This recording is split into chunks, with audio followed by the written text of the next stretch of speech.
just going to quickly go over some of the supplies that you use when painting with watercolors and some of the things we have in our studio.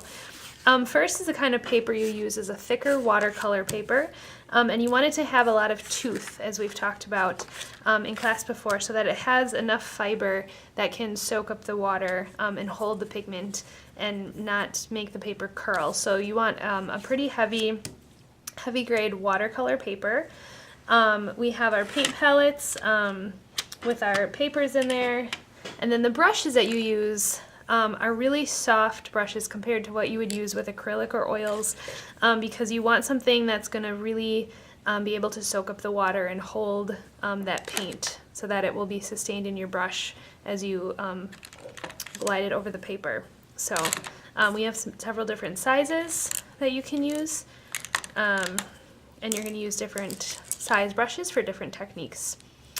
So I just want to show you a basic, some basic washes with this.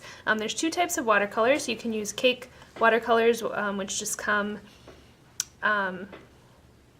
pre-mixed or in a container like this that you just add water to. And the other ones, these you're probably pretty familiar with using since you were younger. And then we also have some tube watercolors, and the tube watercolors are what people tend to have the most problem with actually knowing how to use them correctly.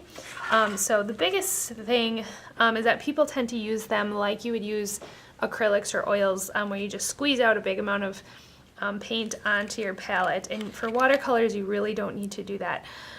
So all you really need to do is use a tiny, tiny amount. So something like that is really going to go a long way. Because again, your solvent, water, is really going to thin these out, and that's the effect you want. If you use too much of this paint out of the tube, you're not only going to waste material, which we don't want to do, but you're also not going to get that watercolor effect that we're going for when working with this medium. Okay, so I have a little bit of the watercolor paint on my palette, and I'm going to get my watercolor brush full of water here. And you can see it doesn't take a lot to get a nice bright pigment. And you, of course, can use as little or as much water as you'd like to. If you want it to go on a little bit darker, you can. But as you can see, this amount of paint would go quite a long ways. You can always add some water. Okay, and then also what I'm doing, this is just a basic wash